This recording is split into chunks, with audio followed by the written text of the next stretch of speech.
दूसरा अध्याय। मां का देहांत और अलौकिक तावीज।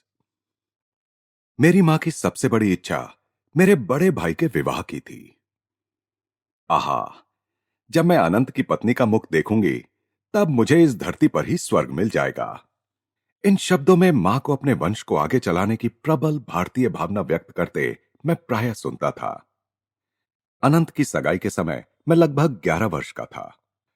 मां कोलकाता में अत्यंत उल्लास से विवाह की तैयारियों में जुटी हुई थी। केवल पिताजी और मैं ही उत्तरी भारत में स्थित बरेली में अपने घर में रह गए थे, जहां लाहौर में 2 वर्ष रहने के बाद पिताजी का स्थानांतरण हो गया था। इसके पूर्व मैं अपनी दो बड़ी बहनों रमा और उमा के विवाहों का ठाट बाट देख चुका था, किंतु घर में सबसे बड़ा पुत्र होने के नाते अनंत के विवाह की तैयारियां तो और भी बड़े स्तर पर हो रही थीं। मां प्रतिदिन दूर दूर से कोलकाता पहुंचते सगे संबंधियों की आवभगत करने में व्यस्त थीं। मां ने 50 एमहर्स्ट स्ट्रीट में लिए गए एक नए विशाल घर में उन सब के आराम पूर्वक ठहरने की व्यवस्था की थी। सारी तैयारियां पूरी हो चुकी थीं। विवाह भोज के लिए नानाविध व्यंजन, बारात के साथ अनंत को ले जाने के लिए पालकी, रंग बिरंगी बत्तियों की कतारें, गत्ते के विशालकाय हाथी और ऊंट, अंग्रेजी, स्कॉटिश और हिंदुस्तानी बैंड बाजे, पेशेवर गायक तथा नर्तक, विवाह विधि संपन्न कराने के लिए पंडित पुरोहित, सब कुछ तैयार था। मंगलोत्सव के उत्साह से भरे हुए पिताजी और मैं समय पर विवाह के लिए पहुंचने का विचार कर रहे थे, परंतु उस शुभ दिन से थोड़े ही पहले मैंने एक अमंगल सूचक दृश्य ध्यान में देखा। यह बरेली में अर्धरात्रि के समय था। मैं पिताजी के साथ अपने बंगले के बरामदे में सोया हुआ था। पलंग पर लगी मच्छरदानी की विचित्र फड़फड़ाहट की सी ध्वनि से मेरी नींद खुल गई। पतली मच्छरदानी के पर्दे खुल गए और मुझे अपनी प्रिय मां दिखाई पड़ी। अपने पिताजी को जगाओ। मां की आवाज केवल एक फुसफुसाहट की तरह लगी। आज ही भोर को 4 बजे यहां से चलने वाली पहली गाड़ी पकड़ो। यदि मुझे देखना चाहते हो तो जल्दी करो। इसके बाद वह छाया मूर्ति अदृश्य हो गई। पिताजी, पिताजी! मां प्राण त्याग रही हैं। मेरे आर्त स्वर में व्याप्त भयाकुलता ने उन्हें तत्क्षण जगा दिया। सुबकते हुए मैंने उन्हें सारी घटना सुना दी। अपने स्वभाव के अनुसार इस स्थिति को अस्वीकार करते हुए उन्होंने मुझसे कहा, चिंता की कोई बात नहीं, यह तुम्हारे मन का भ्रम मात्र है। तुम्हारी मां बिल्कुल ठीक है। यदि कोई दुखद समाचार मिल ही गया तो हम लोग कल चल पड़ेंगे। यदि आप अभी तुरंत नहीं चले तो अपने आप को आप कभी क्षमा नहीं कर पाएंगे। तीव्र व्यथा के कारण मेरे मुंह से ये शब्द भी निकल पड़े, और ना ही मैं आपको कभी क्षमा करूंगा। विषादपूर्ण प्रातःकाल स्पष्ट संदेश लेकर आया। मां गंभीर रूप से अस्वस्थ, विवाह स्थगित, तुरंत आइए। पिताजी और मैं हतबुद्धि होकर निकल पड़े।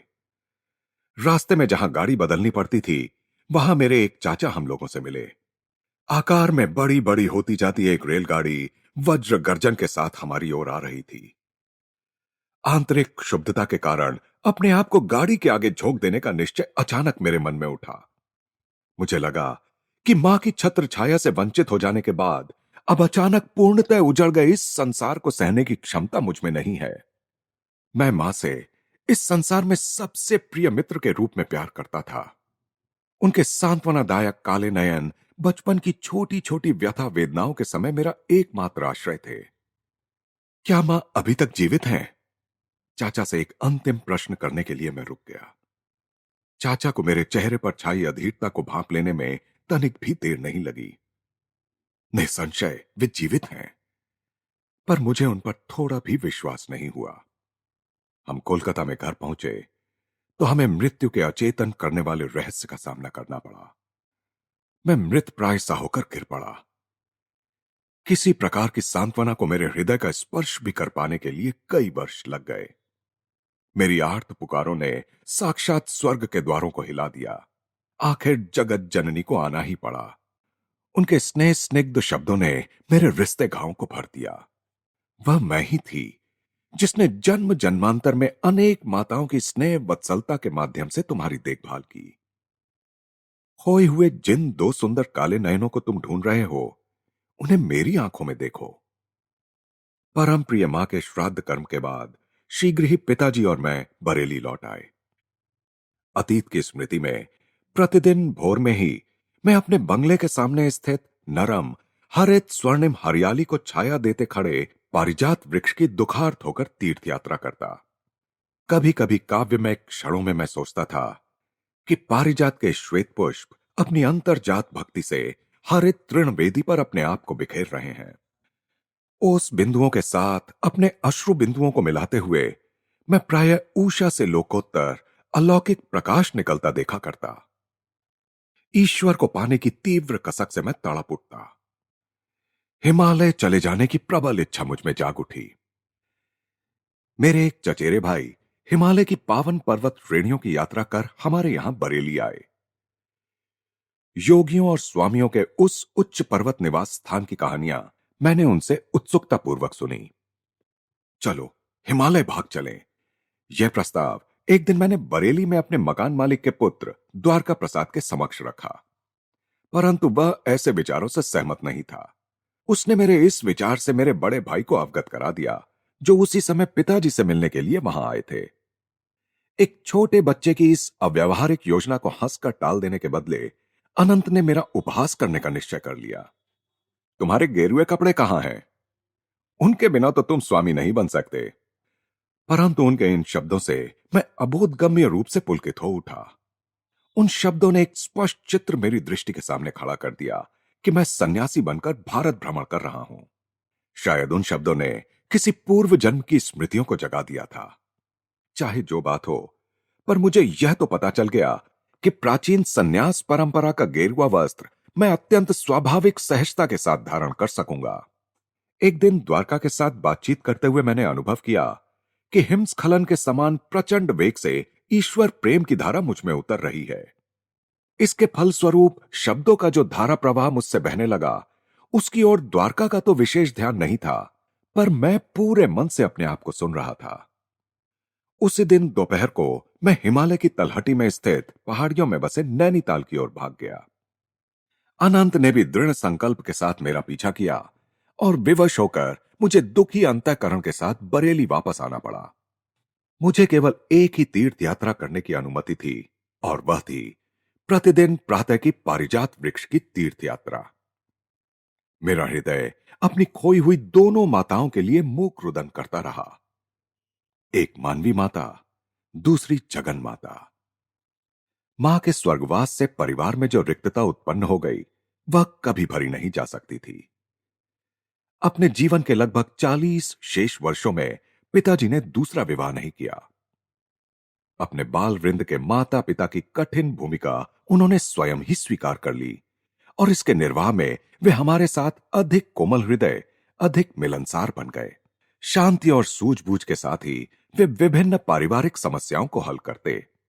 कार्यालय से आने के पश्चात वे किसी विरक्त की भांति अपने कक्ष में चले जाते और आनंदपूर्ण प्रशांति में क्रिया योग का अभ्यास करते। मां के स्वर्गवास के बहुत समय बाद मैंने ऐसी छोटी छोटी बातों का ध्यान रखने के लिए एक अंग्रेज परिचारिका को रखने का प्रयास किया, ताकि पिताजी को कुछ आराम मिल सके। परंतु पिताजी ने सिर हिला हिलाकर अपनी असहमति प्रकट की। तुम्हारी मां के साथ ही मेरी सेवा का अंत हो गया। आजीवन एक पत्नी परायणता के भाव में उनकी आंखें खो गईं। मैं किसी भी अन्य स्त्री की सेवा ग्रहण नहीं करूंगा। मां के गुजर जाने के 14 महीने बाद मुझे ज्ञात हुआ कि वह मेरे लिए एक महत्वपूर्ण संदेश छोड़ गई हैं। उनके अंतिम समय अनंतदा उनके पास उपस्थित थे, और उन्होंने उनके शब्दों को लिख लिया था। यद्यपि मां ने वह संदेश मुझे 1 वर्ष में दिए जाने का निर्देश दिया था, तथापि मेरे भाई ने उसमें विलंब कर दिया था। उन्हें शीघ्र ही मां द्वारा उनके लिए पसंद की हुई कन्या से विवाह करने के लिए बरेली से कोलकाता प्रस्थान करना था। एक दिन संध्या को उन्होंने मुझे अपने पास बुलाया। मुकुंद, तुम्हें यह विलक्षण समाचार देने में मैं आनाकानी करता रहा। उनके स्वर में विवशतापूर्ण समर्पण था। मुझे भय था कि इससे तुम्हारी गृह त्याग की इच्छा और भड़क उठेगी, परंतु तुम वैसे भी अभी प्रबल ईश्वर प्रेम से ओतप्रोत हो। अभी हाल ही में जब मैं तुम्हें हिमालय जाते हुए रास्ते से पकड़ लाया, तभी मैंने एक निश्चित संकल्प कर लिया। मुझे किसी भी परिस्थिति में अब अपना पवित्र वचन निभाने में देर नहीं करनी चाहिए। मेरे भाई ने मुझे एक छोटी सी डिबिया दी और मां का संदेश मुझे सुनाया। मां ने कहा था, मेरे प्रिय पुत्र मुकुंद, मेरे ये शब्द तुम्हारे लिए मेरा अंतिम आशीर्वाद हैं। अब वह समय आ गया है जब मुझे तुम्हारे जन्म के पश्चात घटी अलौकिक घटनाओं से तुम्हें अवगत करा देना चाहिए। जब तुम मेरी गोद में एक नन्हे से शिशु मात्र थे, तभी मुझे तुम्हारे निहित मार्ग का पता चल गया था। मैं तब तुम्हें वाराणसी में अपने गुरु के घर ले गई थी। वहां शिष्यों की भीड़ की ओट में लगभग छिपे हुए मैं ध्यानस्थ लाहिड़ी महाशय को कठिनता से देख पा रही थी। तुम्हें थपकियां देते देते मैं मन ही मन प्रार्थना करती जा रही थी कि गुरुदेव को वहां हमारी उपस्थिति का ज्ञान हो जाए और वे तुम्हें आशीर्वाद दें। जब मेरी मूक भक्तिपूर्ण प्रार्थना तीव्र हो गई, तब उन्होंने आंखें खोली और मुझे पास आने का इशारा किया। सभी लोगों ने मुझे रास्ता दिया। मैंने जाकर उन परम पवित्र चरण कमलों में अपना सिर रखा। लाहिड़ी महाशय ने तुम्हें अपनी गोद में ले लिया और आध्यात्मिक दीक्षा के रूप में तुम्हारे ललाट पर अपना हाथ रखा। छोटी मां, तुम्हारा पुत्र एक योगी होगा। एक आध्यात्मिक इंजन बनकर वह अनेक आत्माओं को ईश्वर के साम्राज्य में ले जाएगा। सर्वज्ञ गुरुदेव ने मेरी गुप्त प्रार्थना स्वीकार कर ली। यह देखकर मेरा हृदय आनंद से नाच उठा। तुम्हारे जन्म के कुछ पहले उन्होंने मुझे बताया था कि तुम उनके ही मार्ग पर चलोगे। मेरे पुत्र, बाद में तुम्हें हुए दिव्य आलोक के दर्शन का मुझे और तुम्हारी बड़ी बहन रमा को भी पता चल गया था, क्योंकि हम दोनों उस वक्त साथ के कमरे में तुम्हें अपनी शैया पर निश्चल बैठा देख रही थी। तुम्हारे छोटे से मुखमंडल पर तेज प्रकट हुआ था। जब तुम भगवान को खोजने के लिए हिमालय जाने की बात कर रहे थे, तब तुम्हारी आवाज में अत्यंत दृढ़ निश्चय ध्वनित हो रहा था। इन सब माध्यमों से मेरे पुत्र, मैं समझ गई थी कि तुम्हारा मार्ग सांसारिक महत्वाकांक्षाओं से दूर है। मेरे जीवन की एक अद्वितीय घटना ने तो इस पर निश्चितता की मुहर लगा दी। वही घटना आज मुझे मृत्युशैया से यह संदेश तुम्हें देने के लिए विवश कर रही है। यह घटना है पंजाब में एक साधु के दर्शन की। जब हमारा परिवार लाहौर में रहता था, तब एक दिन प्रातःकाल नौकर मेरे कमरे में आया। मालकिन, एक अजीब साधु द्वार पर आया है। कहता है कि उसे मुकुंद की मां से ही मिलना है। इन सीधे सरल शब्दों से मेरे भीतर कोई तार झंकृत हो उठा। मैं तुरंत साधु से मिलने बाहर गई। उनके चरणों में प्रणाम करते समय मैं समझ गई कि मेरे सामने कोई सच्चा सिद्ध पुरुष खड़ा है। उन्होंने कहा, माता, महान गुरुजन तुम्हें यह बता देना चाहते हैं कि इस पृथ्वी पर तुम्हारा वास अब अधिक दिन नहीं रहेगा। तुम्हारी अगली बीमारी तुम्हारे लिए अंतिम सिद्ध होगी। इसके पश्चात थोड़ी देर वे मौन रहे। उस मौन के दौरान मैंने कोई भय या संकट नहीं, बल्कि महान शांति अनुभव की।